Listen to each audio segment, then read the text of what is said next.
Most businesses make the mistake where they think they can get everything marketed all at once for a particular price. We had to work on brand awareness before we could work on lead generation. Let's do an audit of where you exist today and where your competitors exist so you can understand. And it's also a benchmark for how things will progress in the future as well. If you have internal problems, like someone calls and there's no one there to answer the phone and they leave a voicemail and 6 days later somebody calls them back, okay, the best marketing in the world can't fix that. Hey everyone, and welcome back to another episode of Marketing Guides for Small Business Podcast. I'm Ian Cantle from Outsourced Marketing, and today we're continuing our deep dive into the most pressing marketing questions that small business owners have. In part 2 of this special series, we're building on our last discussion by tackling even more of the biggest questions and opportunities in marketing. So whether you're wondering how to maximize your marketing return on investment, generate more leads, or streamline your strategy, we've got you covered today. And I'm joined by my fellow marketing guides, Ken Tucker from Changescape Web and Paul Barthel from Changescape Web and Jeff Steck from Tylerica Systems. And together we bring decades of experience helping businesses just like yours cut through the noise and focus on what really matters. So if you've ever wished you could sit down with a panel of marketing experts, pick their brains and ask them the straightforward questions that you have for actionable advice and answers to your questions, then this is the episode for you. So let us jump in, my friends. So the question I wanted to start with today was, I'm a startup or a solopreneur. There's lots of those out there today. What should I be doing to market my business before I can afford to pay someone like you to do it for me? And we're going to start with Jeff. Yeah, thanks, Ian. So the part of the question, before I can afford to pay somebody to do it, kind of implies that the startup or solopreneur is self bootstrapping. Not all startups have, or even solopreneurs for that matter, have zero budget. But typically we do see that a lot, that businesses are starting out small and it's all about sweat equity then. And you want to make sure that if you're going to pour your sweat into it, you want to pour it into the right places and the places that works. So I think that the absolute first thing is to come up with that strategy, or at least the pieces of the strategy element about knowing who you're going after, where they get their information, because that's going to dictate where you spend your time and precious resources. And then having that really good value proposition about what you want to tell them. After that, it's, prioritize, go figure out what will get your ideal client's attention the most and work outward from there. A website's going to be an absolute must. All roads eventually lead to the website. But then is it social media? Is it outreach? Is it networking? I think a lot of that depends on the target market. But you can start to dig in and work toward have that goal of getting to the multi-channel or omni-channel approach, but pick the most important ones to your target audience and then work in from there. That's a fantastic answer, Jeff. Yeah, I love it that you're talking about audience first, right? Like, how do you actually develop your message and figure out some of the targeting unless you actually know who your ideal clients are? Mm-hmm. Great advice. Ken, what about you? Yeah, I mean, obviously this is going to vary based on the type of business. If you're a brick and mortar or a service area business, I think getting your Google business profile set up is a really important thing to do. And then developing a review strategy where as you're getting clients or customers or patients, whatever you're whatever your niche is, that they can write reviews about your business. I think that's really important. I think the other thing is, really do spend time on your differentiators. Why are you different? Because if you don't know that yet, as you're trying to reach out and get new customers in an offline way or in an online way, you've got to be able to get their attention and hook them in to the point where they're going to give you the time of day. So, focusing on, that one-liner and really your core message, I think are really critical. But then tactically after the strategy piece, which the messaging is part of the strategy, as Jeff talked about, then for most businesses, it's probably going to be Google profile and developing a really strong strategy to get online reviews. Awesome. Yeah, those are big ones. And Paul, what about you? I think this is kind of jumping into the middle, because if you going to be a startup or an entrepreneur, do you have enough money to do that in the first place? We see a lot of small businesses that we've talked about in the past where marketing is just kind of an afterthought. And they never set aside any kind of budget for it. But you may have to go to some of these local networking events like BNI, I mean, it costs a little bit of money to join, but it's not a huge expense. And No, it's more than you think. is it Up, yeah. for one chapter? By the time you factor in the cost of the monthly meetings, you have to pay your chapter to rent the space or buy breakfast or do whatever they're going to do, and then all of the meetings that you go to for the one-to-ones adds up to be a tremendous amount of time. So you need to charge yourself an hourly rate of what that costs to really assess the value of how much it costs to join a BNI chapter. I'm not saying that that's a bad thing, but most people think, okay, I can write a check for $800 or whatever it is to join for a year. It's way more than that, folks. It's still a great first strategy. Don't get me wrong, but it costs a lot more than, what you're first thinking. And that's the problem you're talking about. Most startups and entrepreneurs don't put together the total price of what a marketing tactic is going to be. And if I can add too, Paul, I think it's a fantastic idea. I've actually been a member of a BNI for 9.5 years, and I agree wholeheartedly with what you said, Ken, that the cost of total membership is larger than you first think going in. There's the time cost, there's those additional costs, but I have to say, from my own experience, it's been tremendously powerful. Not just like part of it is the hard referrals you get, right? Like it's there. I don't believe there's too many ways out in the world today that can beat BNI or a referral group like that, as far as getting to the know, like, trust, and try stages of referrals. It's by far the most intentional kind of group I've ever been a part of. So that's kind of a pro. But I think also from a messaging, like you guys talked about messaging, right? And your core difference, I think it's like one of the best test beds, because every single week you have to have a sales manager minute where you get a minute or 30 seconds, depending on the group, to tell people about the problems you solve and how you solve them, basically, right? And so that they can internalize it, so simple that they can internalize it and then speak that out to somebody when they meet them with that issue. And I think from a rapid prototyping standpoint, it's a pretty cool test bed, because you see blank faces or you see people and they spark up, right? It's an interesting test bed for that kind of stuff. Yeah. Yeah. I agree. I mean, I think it's fantastic. I think it works a lot better for, business to business, pure business to business.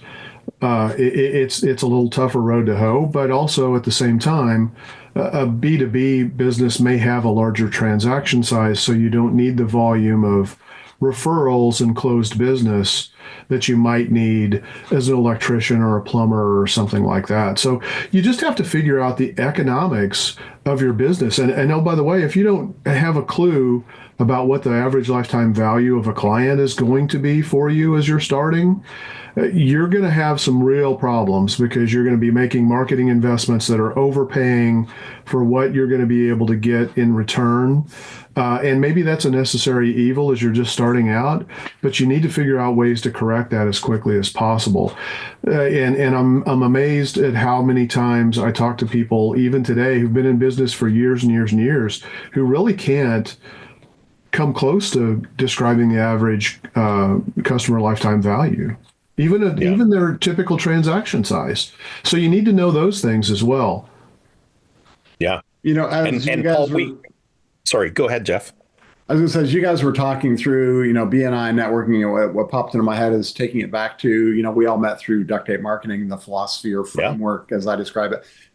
John Jantz talks about the lead generation trio. There's really 3 different areas that you can go to cultivate business. And only one of them costs money, right? Networking, BNI, any networks you can build, Chamber of Commerce meetings cost a little bit. But it's really about showing up and building relationships.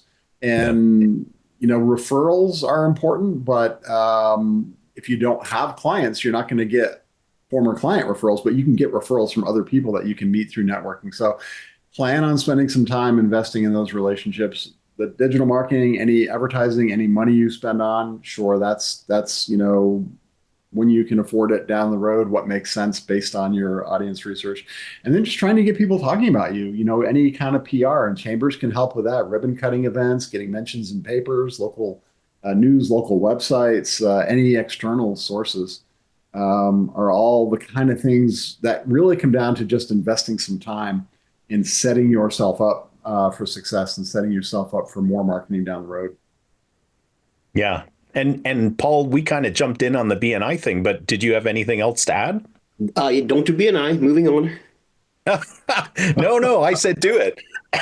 Anyways, if I were to add some more, like some of my tips, I love all the tips you guys gave. I think those are fantastic. I would also add into that mix, get case studies done. So if you even have to reduce your costs, especially at, just if you're a brand new startup, I never suggest discounting, but at the very beginning, you need to create momentum.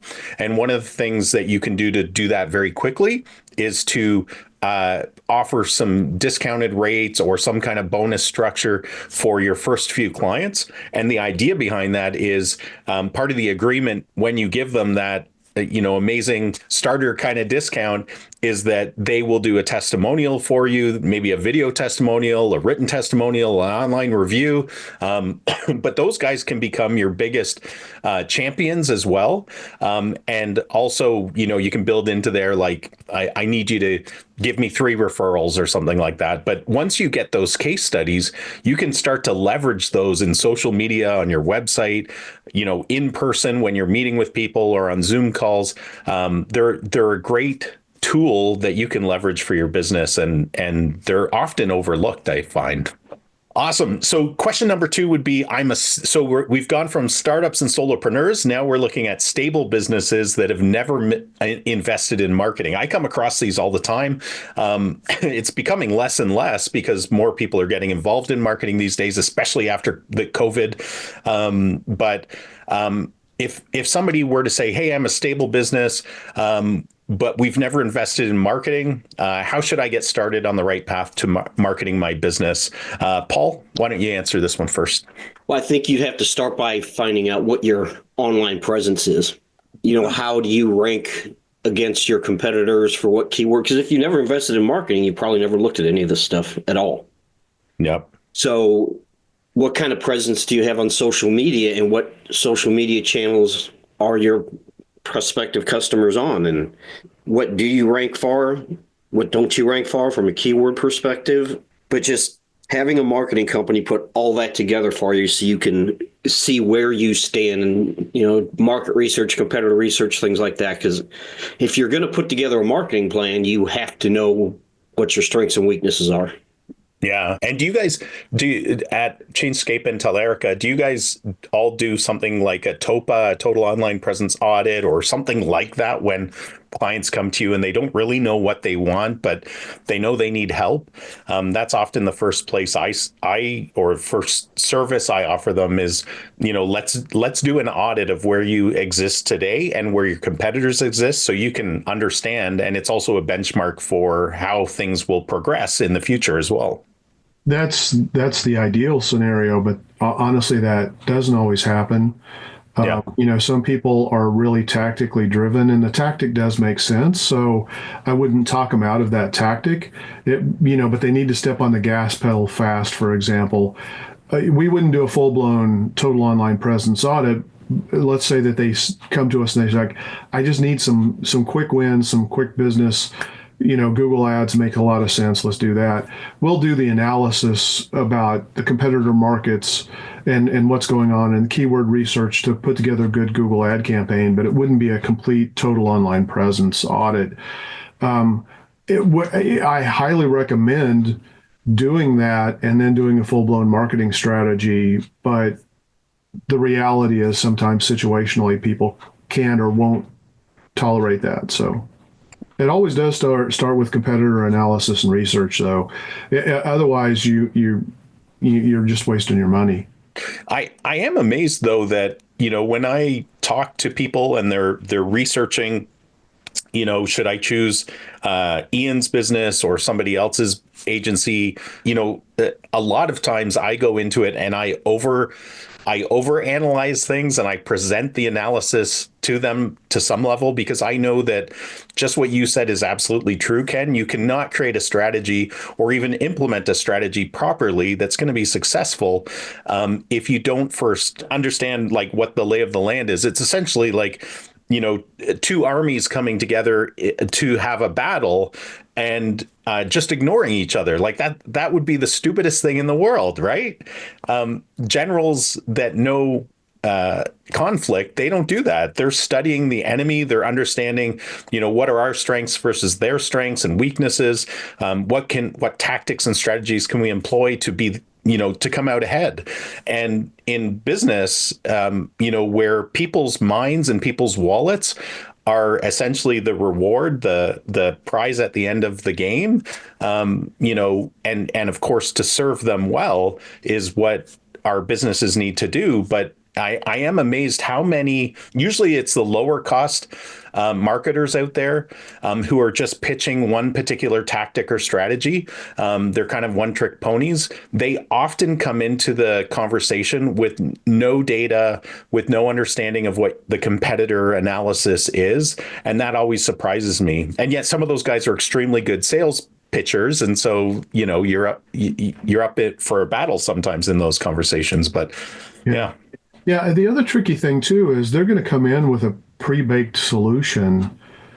So it's like, okay, well, we run Google ads for this niche. Let's just pick plumbers.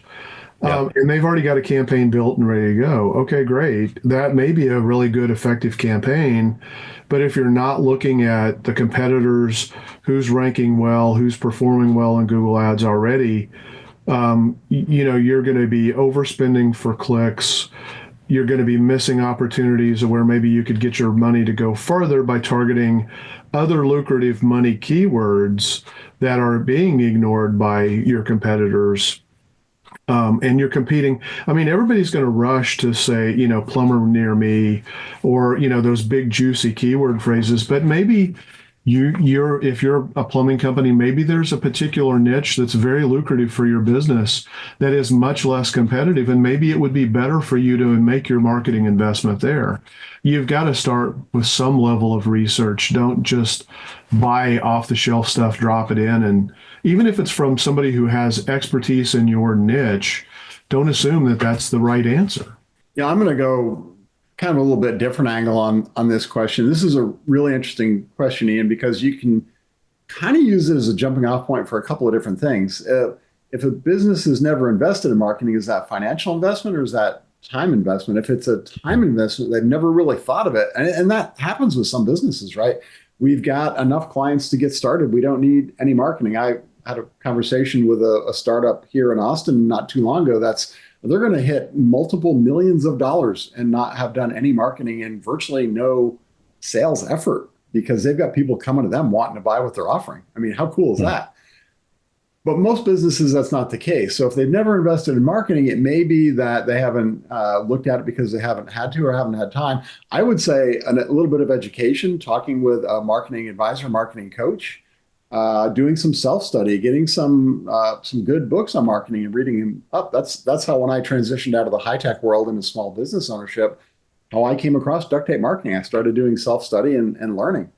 And it's like, well, these concepts are really cool. And then I tried them in my own business. And it's like, well, these work. And, fast forward a bunch of years, now I help other people do it. But if the investment is, they've got the sense of what they should do and the knowledge and the direction, then it turns into, now we're ready to start spending money. Then I agree with, the point that Ken was bringing up, or at least I'll use it as a jumping off point. There are a lot of so-called digital marketing agencies or companies out there that only do a piece of it, right? And they're very, very good at packaging up and selling, emphasize that word, the piece that they do, regardless of whether it's the right approach for your business. Right. It's that old saying, if the only tool you have is a hammer, everything looks like a nail. Maybe what they're selling isn't the right approach. We're talking about big national scale companies. I won't name them because I don't want a lawsuit, but they sell churn in some cases. We got a package. It's great. You're going to love it. Promise the sky. 6 months in, it's not working. Got clients coming to me saying that. Well, I've been spending money. I'm not getting anything for it. Well, it's probably because it's a cookie cutter approach that doesn't meet your needs. Taking it back to the strategy, the ideal client, that what's unique about your business, and how are we going to put a system together to get your marketing done. So my advice, taking it back to your question, and I'll wrap this up, is be wary of, you don't know what you don't know. So get some help, get some advice, and be wary of those guys that are selling the one size fits all approach, national scale, really only doing a piece of it. Do a little bit of learning and enlist the help of experts to guide you. Yeah. Yeah. When you guys have been talking, one of the big things that I think, in my experience, these types of businesses don't make a direct connection between their goals, because sometimes they're coming to you because of a felt need, but they haven't really thought through. And most business people have goals to some extent, right? They may be sales goals, revenue goals, profit goals, whatever they are. But to really define those and then connect them to the investment. Again, marketing is an investment. So it's either a good investment or a bad investment or somewhere in between. But in order to understand if your investment is a wise one and a good one, you need to understand, well, what is it that my goal is? And are these things going to get me to my goal? And how do I measure that it's successful? Which leads really well into the next question, which is, how do I know if my marketing is working? And we'll start off with Ken. This is a big one, right, Ken? It is. Yeah, absolutely. So Paul and I were just talking about this today with one of our clients. And, at the end of the day, everybody wants to track conversions, and you have to define what you mean by a conversion. Is that filling out a form on your website? Is it making a purchase? Is it, somewhere in between, something else? The data is not always accurate and helpful. Unless you go through a lot of work sometimes to create the proper attribution, you can't really tell where the sources are coming from. A good case in point is ask yourself today, when you're talking with your customers who are coming in and making a purchase, how did they find you? 9 times out of 10, they're going to say Google. Okay, well, it could be that they found you from Google Maps. It could be that they found a Google ad that you were running. It could be that they found a listicle, from Yelp or Home Advisor or Angie's List or ZocDocs or whoever provides those types of things that, they clicked through, they read it, and they saw that you were on the top 10 and they contacted you that way. Most customers aren't going to disclose the full story. They're going to attribute it either I found you online or I found you to Google. That doesn't really help you, right? So you need to put practices in place to try to measure these things. You can do that digitally very well, but it takes work and it takes planning, and you have to make trade-offs. Like I said, in some cases, it's simply not worth it. If you're looking at Google Analytics, for example, if Google can't figure out the source, sometimes it'll say direct. And it just lumps everything into direct. Well, direct to me normally would mean that somebody knew my URL and just typed it in directly. And they didn't find me by going to a Google search and then clicking through the search result. They typed in my URL, directly into the search engine to come to my website. So you have to understand the limitations. That's where working with, some marketing experts is going to help you figure that out. But you really need to put in place, at least I think, a core set of metrics to help you measure, what is working. Are you getting an increase in leads? Is that increase in leads converting at the rate that you would expect? What is your conversion rate right now when you're currently getting a referral from, somebody in BNI or a chamber or a strategic business partner? Chances are it's not going to be as high on the digital side because people need to go through that know, like, and trust, and they have to build up the level that a referral from a trusted source is already passing to you. So so not all leads are equal. The source does play a big role in that. You've got to put together a system to try to track and identify what those things are, and then ultimately, not just generating leads, but you need to get to the point where you're getting actual conversion of where people are giving you money to buy your product or your service. I know I didn't have a whole lot of specificity there because I think it varies widely based on the set of tactics that you're implementing, but you need to try to figure out what metrics you need to have to really track what you're trying to accomplish. Yeah, I mean, where I've found it most successful as far as measurement is when I can, as a partner for the businesses I help, is to connect the dots between those goals I talked about. So if the goal is, for a dental clinic, I need 25 new patients a month, and I want X amount of revenue, right, per month. And that's the goal. And we know how far above that is of what they have today. We can track against that as long as we have that reporting. And I've found that whether it's a windows and doors company we support or dentists we support, when you can make that direct connection for them, most business owners, that's kind of the key metric or key dashboard they want to see is, well, how many, out of all that we're spending on our marketing, how many new clients did we get or customers? What was our revenue and what was the return on investment from the marketing spend we had? And then, of course, as the marketer, we're looking at a host of all of the stuff you talked about, Ken, and even deeper, right? There's so many pieces of metrics depending on, email metrics when we're doing email campaigns and ad metrics when we're doing ad campaigns. But yeah, it's so important to understand. And I think that's one of the key things is, as a marketing consultant, I think we need to dig into the client's mindset and understand, what are the big metrics that you care most about, and helping them define those. Yeah, I mean, I think a great simple starting point, if you have no other starting point, is how much revenue do you need to see, bottom line, and then back up from there. Yeah. How many leads do you need? What's the average transaction size of that customer? What's your conversion rate likely to be of that customer? Underestimate it so that, you're going to be pleasantly surprised if, and don't be shocked or disappointed if you're like, okay, well, my average cost per lead is $5. You're just pulling that number out of the air. I mean, you have to, so assume that it's going to be higher than what you expect, then measure it, track it, and optimize it over time.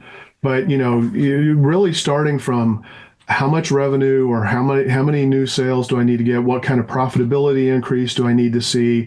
Whatever that big goal is, that's what you need to focus on and then work your way backwards. Yeah, wasn't it Peter Drucker who said you can't improve what you don't measure, right? Like it's, if nobody tracked how fast sprinters were, they would have no idea if they beat, I don't know who the fastest guy is now, but Usain Bolt or whatever. Paul, what about you? How would you answer that? How do I know if my marketing's working? Anything to add from what Ken said? Yeah, I think a differentiation has to be made between marketing and closing the sale, because marketing is getting in front of people, getting them to take some kind of action, click on an ad, fill out a form, make a phone call. But if you have internal problems, like someone calls and there's no one there to answer the phone and they leave a voicemail and 6 days later somebody calls them back, okay, the best marketing in the world can't fix that. And this is actually something where a CRM can help, because you can, even if it's a form asking for the same information, you can take that form, duplicate it basically, and put it on different pages on your website, different places. If you have a sidebar, you can put it there, and then you can go back into the CRM and pull that data, and you can see what page, what form gets the most submissions. And that's call tracking is another big thing. And I'll kind of stop there, but those are a few things that can really help not only is your marketing working, but what part of it is working and what part of it is not working. I love it that you brought in the human aspect, because I've certainly run into that where, we're actually not meeting our objectives, and I'm banging my head, for my client, because I'm like, but everything's working perfectly. All the metrics, like everything that we're tracking is working perfectly, but sales are down. And then we have a conversation with the client and they're like, oh, we're down 2 salespeople, or we're down a dentist, or and it's like, well, that would be good to know, because that you can't have appointments in a dental clinic if you're down, like you're only going to have half the number of appointments for a dentist if you only have 2 dentists and one's out, right? Like, it's common sense, but it is funny how sometimes those conversations can don't happen, but they dramatically impact metrics and conversion rates. I've also seen it. Maybe you guys have seen this, where after hours call centers are notoriously bad, especially the cheap ones. And I've had it where we've been doing a bang up job, getting lots of leads, and then we because we have call tracking in place, we listen in on some of the calls that are happening through the call center, and they don't even, like, the person on the call is saying, are you accepting new clients, on behalf of the customer they're working for, right? The call center. And the call center is like, I don't know, we'll have to check and have somebody call back. And I'm like, what the heck are you talking about? Yes, that's why they're paying you. That's why we're doing marketing. What about you, Jeff? Where AI can help that. Absolutely, it can. Yeah, big time. Yeah, I think Ken hit on a little bit. Paul hit on a little bit. I think, at the end of the day, is the company growing? Our sales up, right? I guess mentioning Peter Drucker, I think, he also said the purpose of a business is to create a customer. That's essentially it, to make sales and make money. The purpose of marketing is to bring those leads to the sales team. So if sales aren't up, you got to look at, is it the sales team, as you just mentioned, or is it the marketing? But the bottom line is, are we growing, right? Have revenues increased? Have the number of clients increased? And then you can start working your way back up the funnel and looking at all the different levels of it to see what's working and what's not working. If the sales aren't growing, as a for instance, is it because the sales guys are inept? Or is it because the marketing isn't getting the right type of leads to the sales guys? Marketing has a job to do to qualify the leads and bring the right leads in. Now I sound like Glengarry Glen Ross, right? We want the good leads, but there is a certain aspect of truth to that. Yeah. And understanding how things are converting at different levels and getting the feedback from the sales process too. Are these good leads? Or are these not good leads? And there's a reason why we talk a lot about defining the ideal client, because the ideal clients are the good leads. Right. Yeah. That's who you want to go after. You don't just want to do a bunch of stuff to get all the, brain pickers and tire kickers coming through the doors. You want the people who are serious about doing business with you and who will be long-term clients or customers. So having all those metrics in place and getting the feedback from the sales process, it's not just to throw it over the wall and then, good luck, go get them, Tiger. Marketing and sales aren't the same thing, but they're closely related and they've got to work together. And having the feedback in the process, gathering the data and sitting down periodically and looking at it and going, okay, what's working, what's not working, and what can we improve on then? Yeah. And anybody that's worked in corporate marketing or corporate sales knows that because of the structures there, no matter how they break them up into different divisions or combine them into same divisions, marketing and sales are part of the same continuum, because it's the customer that cares. It doesn't have anything to do with how you structure your business. It's all one continuous journey that the customer is on. And it doesn't matter how you break it up inside. It's how they perceive you. There's a reason it's called the customer journey and not the sales journey, or not the marketing journey. Right? That's right. Yeah. Okay, you guys are going to love this question. I think it's a tough one, but I'm sure we've all heard it so often. But this is a really big one. It's, how much should I spend on my marketing, and what should my budget be? And so, Jeff, we'll start off with you. What's the correct answer for this one? the flip answer is as much as you can afford, and is the maximum, and the minimum is the least that gets you the results you need. But yeah, Yeah. that's a question we get all the time. What's my ROI going to be? What's my budget? How much should I spend? What should I expect? And I usually talk in terms of generalities. It varies with the size of the company. There's economies of scale that come into play. Yeah. Certainly, a startup is going to spend a much higher percentage. If you think about it, right? If a startup's only doing $10,000 a month in business, they may have to spend 20%, 2,000 or more to get that 10,000. But does a $10 million company need to spend 20 million or $2 million on their marketing every month? 20 million. Maybe not, right? So the size of the company comes into play. How aware of your market? I had a client once that we had to work on brand awareness before we could work on lead generation, right? We had to warm up and actually create a market. So it depends on a lot of factors. But if we talk in terms of generalities, I usually tell my clients, expect, an ideal, I'd love to see 10% marketing budget. Bigger companies, maybe somewhere between 5 and 10%. Smaller companies, greater, but expect a 10% of revenue going back into marketing. And then we look for, again, averages. We look for a 6x ROI on average. And in the early stages, it's going to be lower.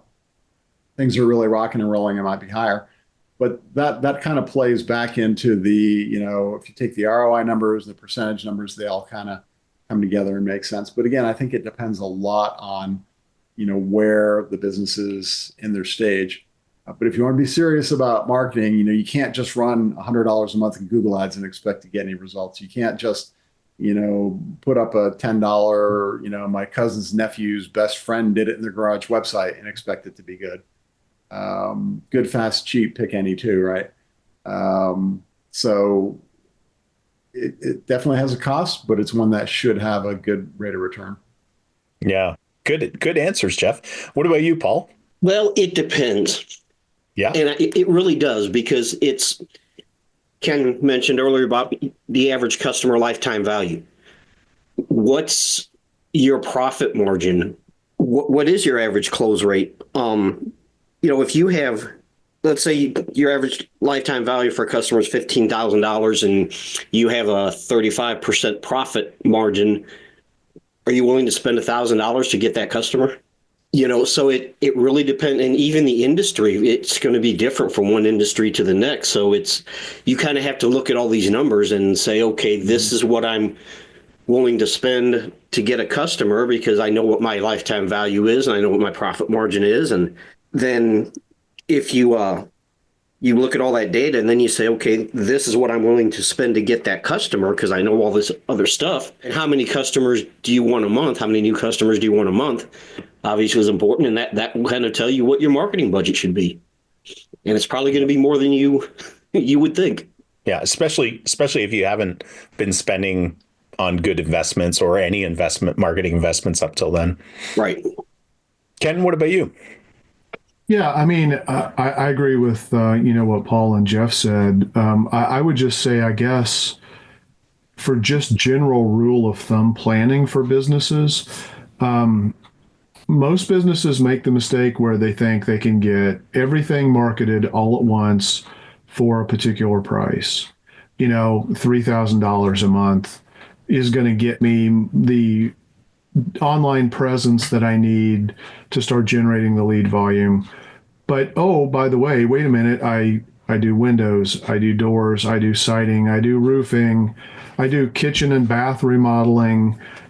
Guess what? Every one of those is a separate SEO campaign and requires its own investment. So you can't put all of them into that same bucket and draw from them, because otherwise it's going to whittle it down to the point where they're all ineffective. So you have to pick your battles. You have to prioritize. I think I'm amazed at how many times businesses want to spend money marketing something where it's not accounting for 70, 80% of their business already, or the name and the reputation that they already have. It's like, you're going to get so much more bang for the buck leveraging the power and the strength that you already have, unless there's a compelling reason why you don't want to continue making that investment. Like right now, it's possible a lot of businesses are really lopsided in their in their margins based on the revenues that are coming in, where maybe 80% of the revenue is generating, that's where the majority of the revenue is coming in, but they're not very profitable services and they're starting to get in trouble, which always happens in a down economy. That's you start to see stress really fast for businesses who are in those positions. But you need to pick and choose what you're going to market. And if you're going to do an SEO campaign with a real marketing strategy, comprehensive, omni-channel driven approach to SEO, and understand what real SEO is, you're looking at $2,500 to $5,000 or more per campaign. So if you have 5 different services that you want to focus on, now there may be an economy of scale that kicks in with the solution provider that you're working. If they're working on multiple campaigns for you at the same time, they've got, tool costs and things like that are going to help bring the cost down a little bit. But you need to plan on having the proper budget set. If you're going to be running a Google ad campaign, your Google ad spend at a minimum should probably be $1,500 a month if you're really trying to get serious results. Facebook ad campaigns, $1,500 a month. Can you get less? Can you get results for spending less? Yeah, but it gets a whole lot harder, and you start cutting corners, and you're really going to cut down the effectiveness of those campaigns. Those are just rules of thumb. They're not hard and fast rules, but to set people's expectations properly, that's the type of money you're really looking at doing. And if you can't make a commitment to doing Google ads at $1,500 a month for 3 to 4 months continuously, save your money, because you're going to be spending that money and you're not going to get the results and allow the campaigns to self-optimize and the Google ad experts to help optimize those campaigns to deliver that value for you. The first 2 months of any advertising campaign are largely just collecting the data that you need to do the proper analysis so that you can optimize those campaigns. And so you've got to realize that at the beginning of every one of those, even an SEO campaign, you're going to be spending more than what it will eventually be able to become once it gets optimized and refined and you start to dial in everything. So the other big thing is, if you're doing marketing, it's not a one and done kind of thing, right? It's not, oh, I'm going to do this. I'm going to do a Facebook ad for this month over here. I'm going to send a postcard over here. It just willy-nilly, tactically driven stuff. Marketing needs to be done on an annual basis, year round. It's not to say that there aren't variations based on seasonal activities, and maybe even investment levels during particular seasons fluctuate a little bit, but by and large, marketing should be a sustained investment that you're making in your business to get the most return on your money. Even if you have seasonality in your business, you have a great opportunity to come out ahead if you continue to make that investment, because most of your competitors are going to back off. They're going to oh, I can't spend that money, blah, blah, blah. And guess what? They're just creating massive opportunities for you. So if you continue to make that investment, you're only going to continue to improve your positioning. Yeah. I want to hit on that. Go ahead, Jeff. No, go ahead. Oh, I was just going to say, Ken mentioned competitors, and I think one of the biggest overlooked things, because again, unless you do competitive analysis, you have no idea actually how big the mountain is that you have to climb in order to displace your competitors, because no business lives in a bubble. You have competitors that are competing for the hearts and the minds of the people that you want to become your customers, your clients, your patients. And so your budget has to fit your objectives in what you're trying to achieve, right? So purely from even if you were just to look at it from, Ken was talking about paid ads, right? If you understand through your competitive analysis, oh wow, 6 of my competitors, it's a very competitive marketplace. 6 of my competitors in the windows and doors business are spending on ads right there, you can figure out pretty quickly, what will I have to spend in order to compete at the highest levels of that in order to capture more people. And that's only with paid ads. That's not even talking about SEO or, any of the other things that we've talked about. So, Yeah. Yeah, and just real quick onto that point, I mean, if you're a criminal defense attorney, I mean, super competitive, very expensive Google ad campaign. So $1,500 is a joke. I mean, you're talking about tens of thousands of dollars probably to spend money on that space because it's super competitive. But the payoff, if you win, can be massive, multi-million dollar settlements that come to your firm. So again, it's like look at the economics of the deal.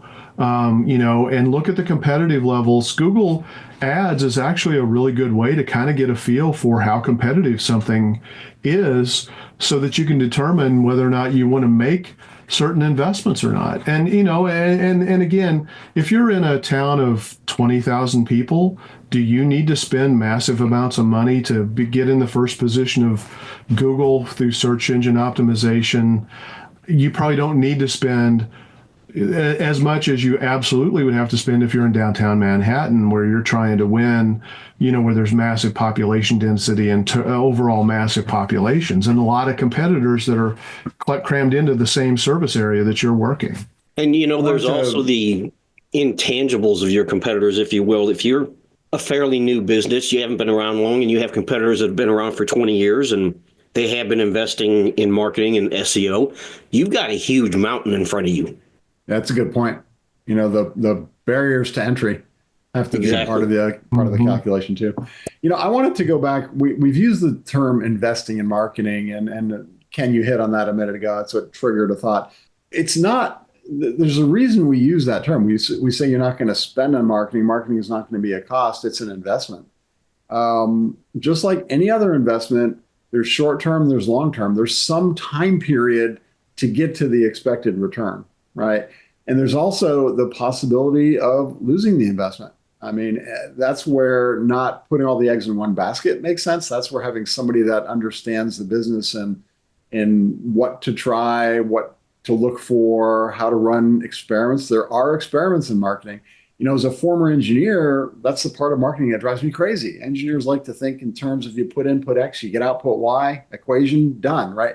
Marketing doesn't work that way. There's always experimentation, circumstances change, times change. Competitors always change. Looking at it as what changed? Competitors change. Competitors change, yeah. And looking at it in the short term, the long term, in the sense of experimentation and keeping on it, keeping at it, paying a lot of attention to it, and knowing when to say when. That's all part of it. And that goes back to the budgeting amount and the ROI amount too. Even if I've got, a business that says, what should my ROI be? I give them ranges because I haven't marketed your exact business because of the competition factor in your exact market, whatever locale. I can't compare, a house painter in Austin to a house painter in Portland, Oregon. It doesn't make sense. They're different climates, they're different business models. In your current economic climate, there's a lot of factors that are constantly changing things. So it comes down to, getting a good sense of for, your market, what you're trying to do, what it will take to get there, and putting some guardrails on it to make sure it doesn't really go off the road, but also, having the guidance to get you where you want to be in the short, medium, long term. Yeah, I would add two things to avoid in this conversation, if at all possible, to people listening. Is one, take industry average budgets with a grain of salt, unless you want to be average. And they're always lagging too, right? Yeah. I mean, use it as a sanity point, Sure. But that's it. I mean, it's just a starting point. It's without any of the other analysis. Yeah. And the other one I wanted to mention, because this came up recently in discussions with a client, was talking about a specific marketing investment we wanted to do. Was they had a conversation with their accountant, and their accountant said, no, you shouldn't spend your money on that. And I'm like, well, how would an accountant actually know what the return on investment was? They would have no idea. They were looking at it simply from a cost standpoint because they see any money leaving your business as a cost, not an investment. And so, I would just caution people not listen to your accountant, because your accountant is trying to give you good financial advice, but listen to the experts who are the ones that are helping you achieve your goals. And in this particular case, that advice that they got was bad advice because the accountant would have no context whatsoever except as a debit, not a credit. Real quick on that point. The difference between an accountant or CPA and a CFO, right? An accountant or CPA, they're very conservative by nature. It's keep you from getting audited, keep you out of trouble, keep your money safe, locked up and secure, right? It's the 3% interest bank savings account versus putting money in the stock market. Right now, a CFO, on the other hand, is going to look at, where can we afford, when can we afford to spend money, to invest money in the business to grow. So, whole different topic. We can maybe do a podcast on that, or get a CFO on as a guest sometime and talk about that. But it's goes to the team approach with building the guidance for your business as well. Well, hey guys, I think we've probably gotten to the point of time where we need to start wrapping things up. Are there anything else that you wanted to make sure we covered today? I think the key is just you just have to think about things a little bit, and don't if you don't know what you don't know, it's hard, right? So go out there, try to hit a couple of podcasts, try to hit some blog posts or YouTube videos or something like that, to just kind of read some books, some of the books that we've talked about, or some of the guests we've had on, and get a little bit of familiarity with what's going on in marketing, and then that's going to help you vet the right company that you should make your investment with. Yeah. Go ahead, Jeff. Sorry. You had a question on here that we didn't get to, but it'll be my wrap up. The things that we missed is what marketing should I avoid? The marketing to avoid is the marketing that doesn't work, and that sounds flip, but the marketing that doesn't work is the marketing that somebody else in an unrelated business, that's your golfing buddy or your drinking buddy, said, "Oh, you should do this. It works gangbusters." Doesn't mean it's going to work for your market. You got to go back to your audience and figure out your audience and what's going to resonate. And another example is, if you're trying to market to Gen Z, don't market on Facebook. If you're trying to market to baby boomers, don't market on TikTok, right? It's you figure out what works, have the strategy, and then let that guide your marketing. Yeah. So good, guys. This was such a great conversation. Paul, any final comments to wrap up? No, I think I'm good. Awesome. Well, guys, thank you to our guides for sharing your insights, and thank you for our listeners and viewers for joining us today. And remember, if you found this helpful, please share it with somebody else. That's how we get exposure in the marketplace. That's how we grow our following. And if you're getting value from this podcast, be sure to hit that subscribe button on whatever platform you're on to help us grow. So until next week, folks, keep calm and market on.